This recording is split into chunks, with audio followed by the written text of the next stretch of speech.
Okay, so today we will be talking about geometry. Okay, so area of the shaded region. Okay, so find the total area inside these shapes, given the following. Neglect the thickness of the shapes, lines, and assume the triangle is equilateral. Okay, so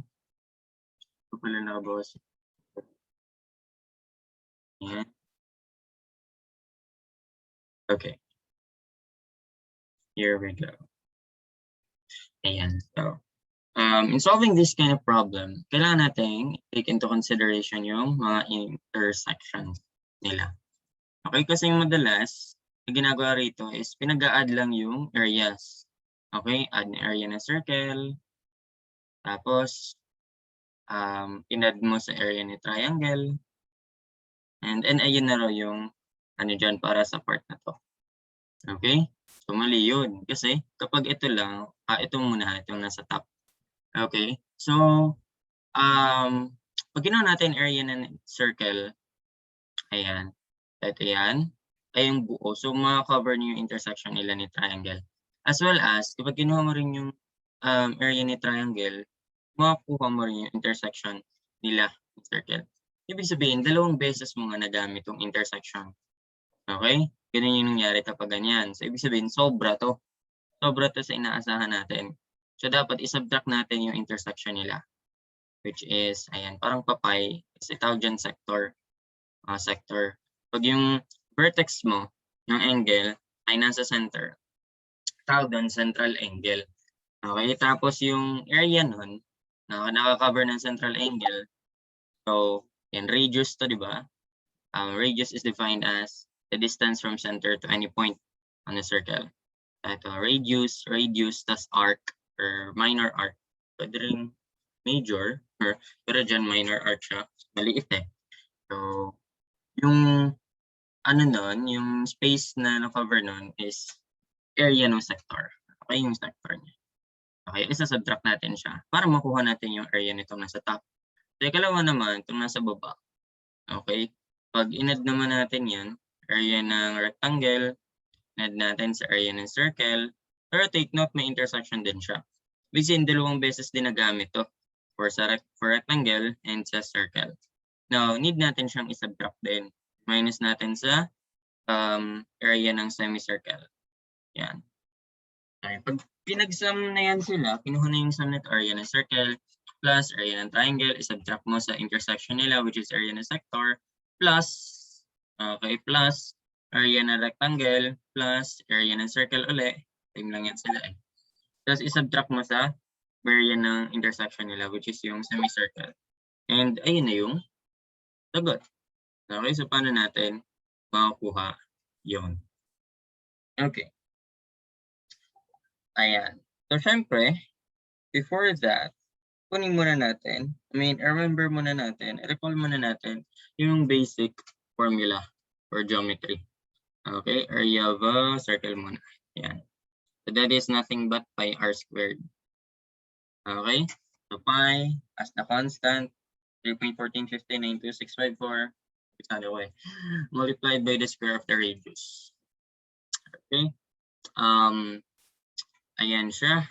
Ibig sabihin, a function of radius. Okay, ayan lang yung variable na ginamit natin. Next is area ng triangle. Of course, alam natin to, this is a half multiplied by base times height. Okay, pero ito, since equilateral triangle siya, pag sinabi natin equilateral triangle, all sides are equal, as well as the angles. Okay, so congruent yan sila. Okay, equilateral. So parang regular three-sided polygon to. Okay, kasi same ng length yung sides niya. Now, di ba, ang alam natin, kung alam nyo nga, the sum of interior angles ng triangle is 180 degrees. Now, given na divided siya into 3, ayan, so tigsi 60 sila. 180 divided by 3. 60, 60, 60. So, 180.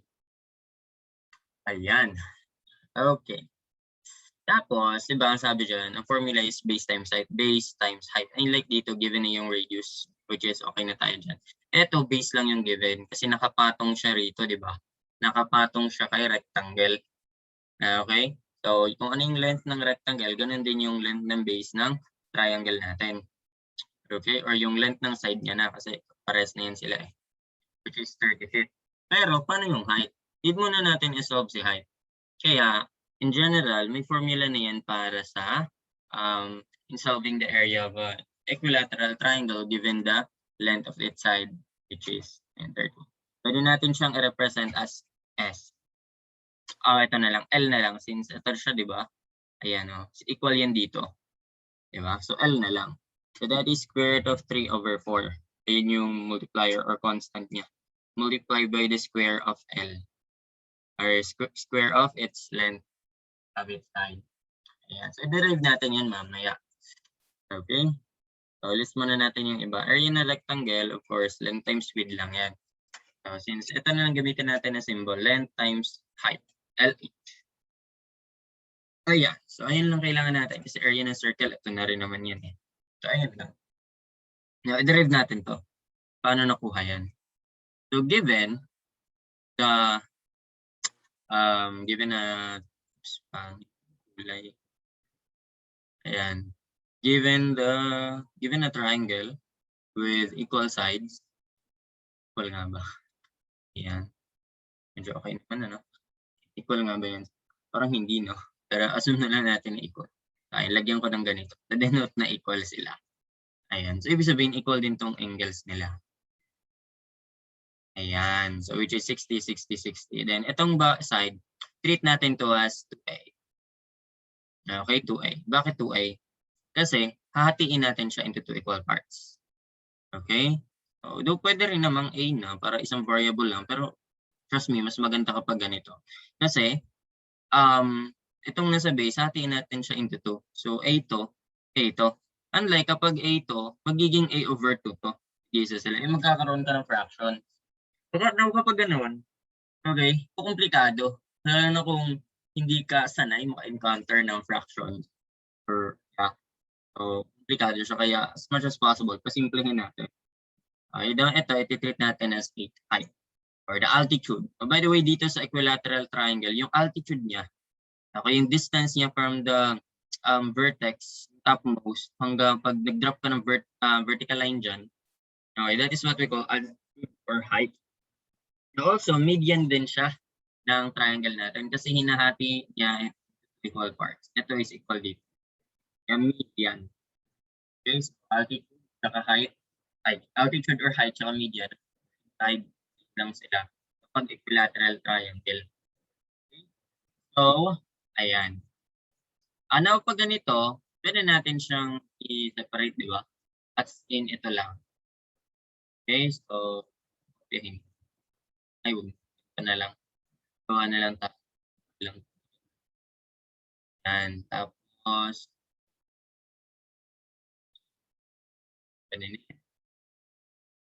ayan. Okay, tapos, ito yung right angle natin. And always opposite ng right angle ay the hypotenuse. Hypotenuse is the longest side, which is represent natin A.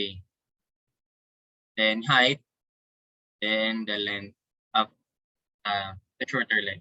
Shorter leg, longer leg, hypotenuse. So, ito kapag Pythagorean theorem, di ba? Ay kapag nakakita ka ng right triangle, automatic isip natin, Pythagorean theorem na yan. So, ano yung Pythagorean theorem? Hindi mo pwedeng sabihin C squared equals A squared plus B squared. Maling-mali yun. Kasi pag sinabing ganyan, parang I think is parang identity siya. Pag sinabing identity, it is true for all values of these variables A, B, and no, hindi yun true kasi alam natin na it is only true for some values. Kaya equation lang siya. Yung pinagkaiba na identity equation. Identity, true for all values. Equation, true for some values lang. Okay, so itong ayan yan, yung Pythagorean theorem na yan. Okay, may corresponding Pythagorean triples yan. Okay, Pythagorean triples, familiar with 3-4-5 rule. And 3-4-5 rule. Kasi 3 squared, that's 9. 4 squared, that's 16. 16 plus 9, that's 25. and 25 is 5 squared. Ayan, 3, 4, 5 rule. Pag nakita ka ng, for example, 5 to, then 4 to, automatic 3 na to. Okay, 3 to, 4 to, automatic 5 na to. Yan yung sa Pythagorean triple. Now, hindi lang yan, marami yan. Pwedeng Pythagorean triples din yung multiples nito. That is, multiply ka ng 2, 10, 3 times 2, 6, 4 times 2, 8. So, 6, 8, 10 is also a Pythagorean triple. Kasi 6 squared, that's 36. 8 squared, that's 64. 64 plus 36, that's 100. 100 is just 10 squared. Diba? Ganun siya. And then, marami pa yung Pythagorean triples. Okay, so, ilan lang yan sila. Itong examples na itong binigay ko. Okay, so ang tama, pag nagsabi ka ng ganyan, Pythagorean triple, is isi-state mo kung ano yung theorem na yan, ini-state ng theorem na yan. So, it states that the square of the hypotenuse, ayan, 2a squared, again, hindi yan equal sa 2a squared. Kasi ito, okay, yung 2, kay a lang yan na-distribute, hindi kasama dito. So, kaya parenthesis is a must. Okay, it is, parenthesis matters. And so the square of the hypotenuse is just equal to the sum of the squares of the other two legs. How to translate that mathematical expression? The sum of the squares of the other two legs. Ibig sabihin, kunin mo muna yung square nila. Each squared, a squared, then sum. And the sum of the squares of the other two legs. Squares nila, kunin mo yung sum. Okay, so simplify. 2 squared or a squared, that's a squared, equals h squared plus a squared. Now take note that need natin siyang mahanap yung height, di ba? Kailangan natin mahanap tong height. So make h the subject of the formula. So since may a squared dito, need natin yung ilipat sa kabila. So basically we're just subtracting minus a squared, subtracting minus. So adding negative a squared. Okay? So on both sides. Simply, ayan. So parang ito lang kasi yung ano ba? Layman's term for, ang layman's term nito rather ay yung transposition. Pero yung tamang term dyan is addition property of equality. Kasi, and APE, addition property of equality. Kasi nag-add ka on both sides. Okay? To denote equality, to preserve equality. Anong in-add mo sa isang side ng equation, gawin mo rin sa kabila. So, diba? Kapag nag-subtract ka ng something, you're just adding a negative of it. Diba? Adding something, subtracting something is just the same as adding the negative nun. Subtracting a squared is just the same as adding minus a squared. Diba? Ganyan siya. So, ibig sabihin, itong nasa right side, cancel out na yan. A squared minus a squared, that's just 0. So, andito na siya. 4a squared minus a squared minus yun. So, pwede natin i-treat to like a single variable, a squared, a squared. So, sa coefficients na tayo magbe-base. 4 minus 1, that is 3. Copy the variable, then h squared. Now, we're only interested sa h, not h squared. Yeah? So, apply tayo squared on both sides. Okay, kasi ang need natin ma-undo tong pagka-square niya. So, to obtain that, okay, edi apply natin ang inverse niya. Inverse ng power rule, or yung power ay yung square root or root. Inverse niya power. Yan. Pero take note that kapag mag-extra ka ng square root on both sides, ayan, so automatic plus minus na yung kabila. Okay? Automatic plus minus na yun. Kasi h squared, diba?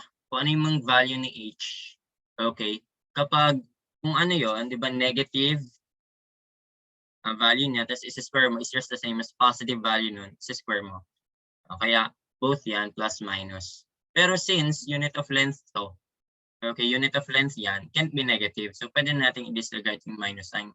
Pero, ganun talaga yung standard niya. Yun yung tama. Okay, kung pwede i-consider yung negative, plus minus siya. Buda 2 yung answers. Kasi quadratic yung mabubuo natin dyan. Quadratic equation.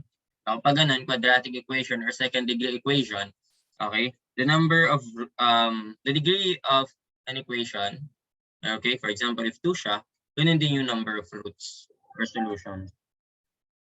Okay. So, ayan. So, square root of 3a squared, pwede natin siya ma-simplify as square root of 3 multiplied by square root of a squared. Again, sabi ko kanina, square root tapos yung power, inverse, kaya makakancel yan. Kasi diba pag square root, ang index niya 2.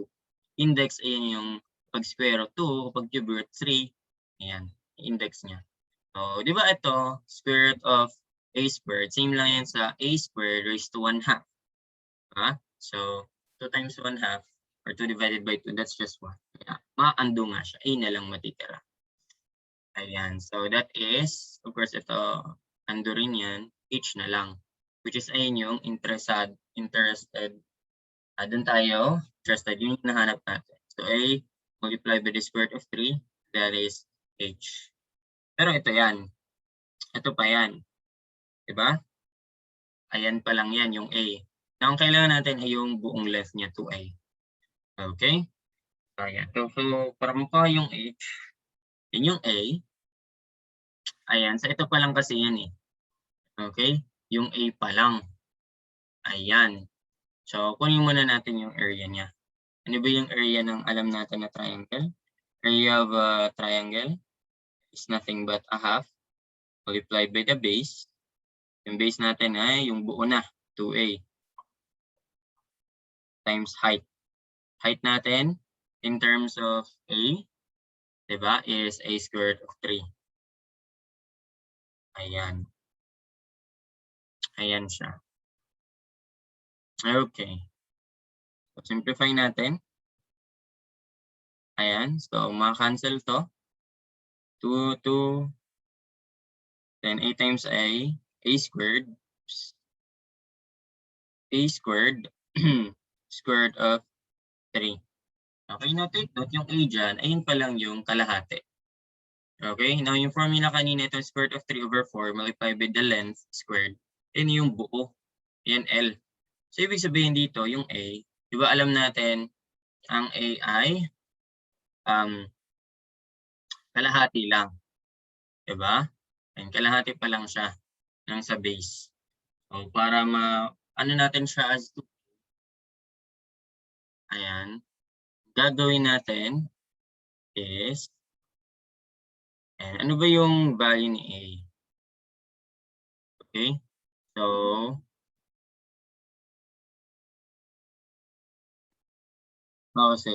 okay, so ang value ni A, okay, di ba alam natin na si A is kalahati lang ng 2A. Now, ang kailangan natin ay yung buong length, which is 2A. Okay? So, itong A, just kalahati lang. Kailangan natin yung buo. Okay? So, ibig sabihin, i-half natin yan. Okay? So, maging A over 2. Yan. Square natin. And multiply by the 3. Square root of 3.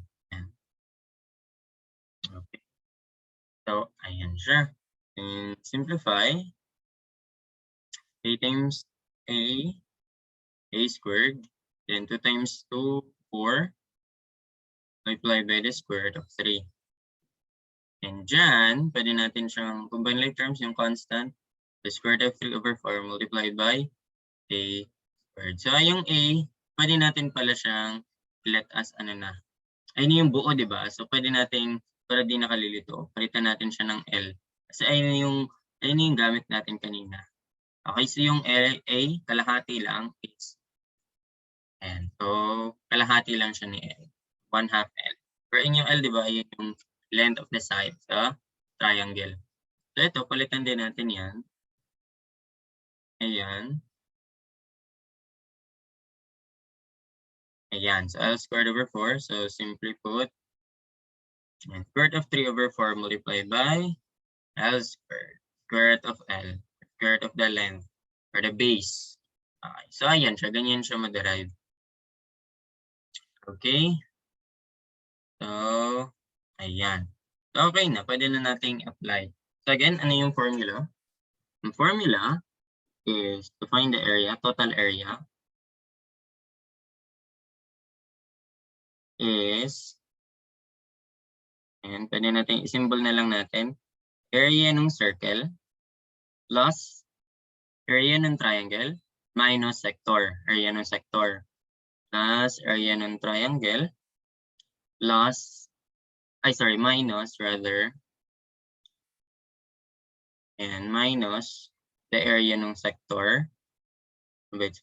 Ayan. Then add natin sa area ng ano ulit yun? Rectangle. Yeah, area ng rectangle plus area ng circle minus area ng 1/2 ng area ng circle kasi 'di ba semicircle 'yun. So ayan. Find like terms. Pwede natin 'yan. Yung total area is area circle, area ng circle, pwede natin siya underlinean. Ito na lang kasi hindi ko nagagamit yung blue. Area ng circle, area ng circle, area ng circles, and lahat may area ng circle. So pwede natin siyang ilagay as area ng circle. Factor out na siya. Okay, so 1 plus 1 minus 1/2. Okay, kasi pag dinistribute natin yan, so area ng circle plus area ng circle minus 1/2 ng area ng circle.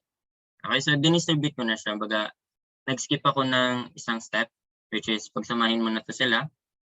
Kasi, represent ko na itong pagka-underline. Okay? Ayan. Para ma-easy lang yung magiging solution niya. Sunod is, ano ba? Wala na magkakatulad dyan. Area ng triangle minus, okay na to, area ng triangle, okay, minus area ng sector plus area ng rectangle. Okay, area ng rectangle minus area ng sector, plus area ng rectangle. So ayan, 1, 2, 3, 4, 5, 6. So, pwede na ba i-substitute formulas nila? Pwede na. Area ng circle, so alam natin, pi r squared. 1 plus 1, 2, minus 1/2. Diba? Dalawa, bawasan ng kalahati. So, isa't kalahati. 1.5. Or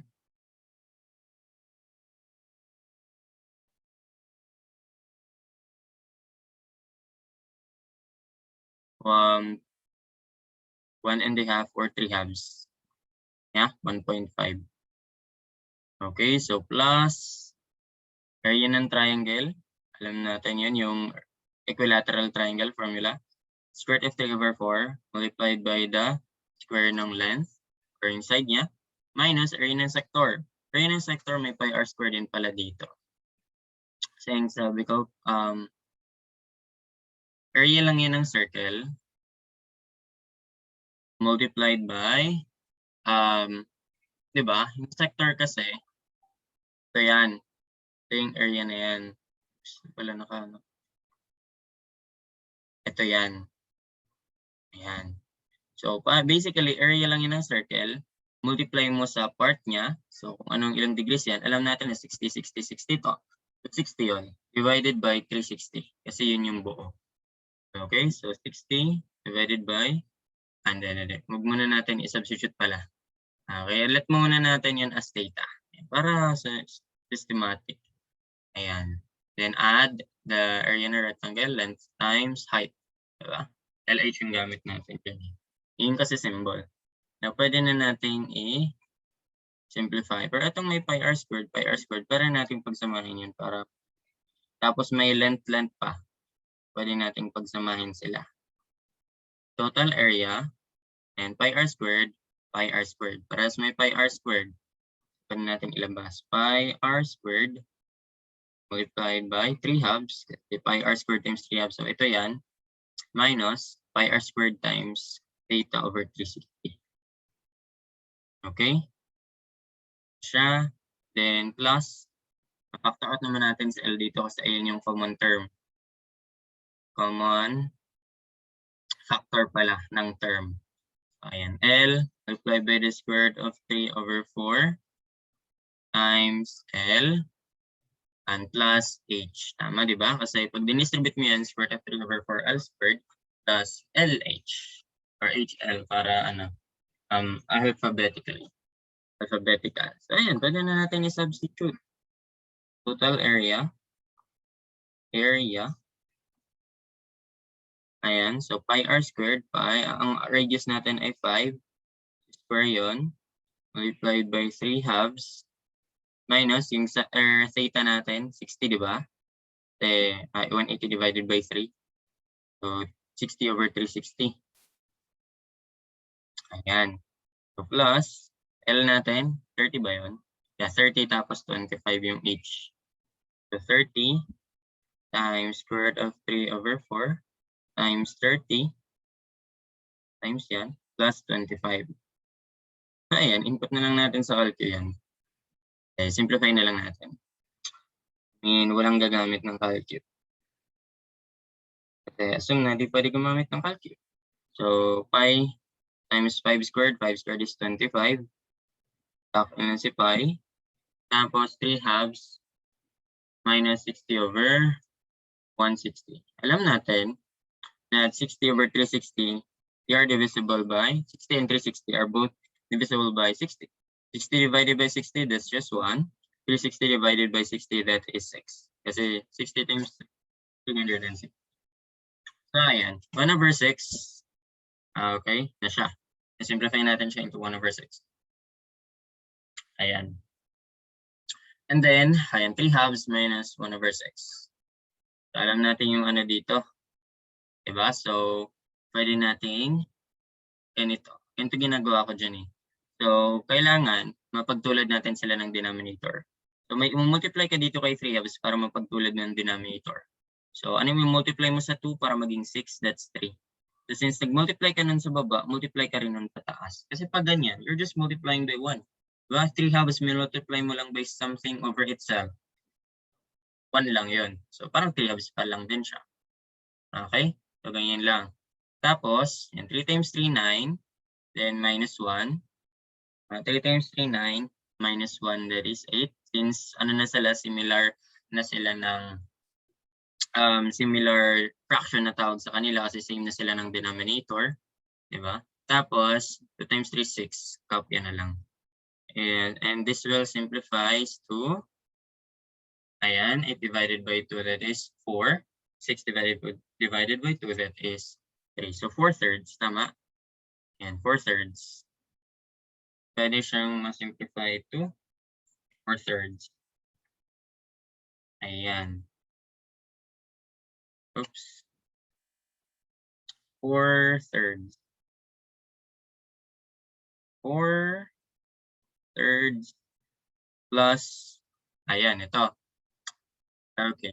So, dito, ayan, 30 divided by 4. So, both are divisible by 2. 4 divided by 2, that's 2. 30 divided by 2, that is 15. Okay. And then, kapag i-distribute na natin, yan, si 15, 30 mamaya. Since dito di pa natin i-distribute, huwag muna natin i-distribute si 30 dyan. Okay, so square root of 3, simplify na to. 15, square root of 3 over 2. So ito naging 15 na lang siya. Square root of 3 over 2 plus 25. Ayan. Okay, tapos, ulang na. So total area, and total area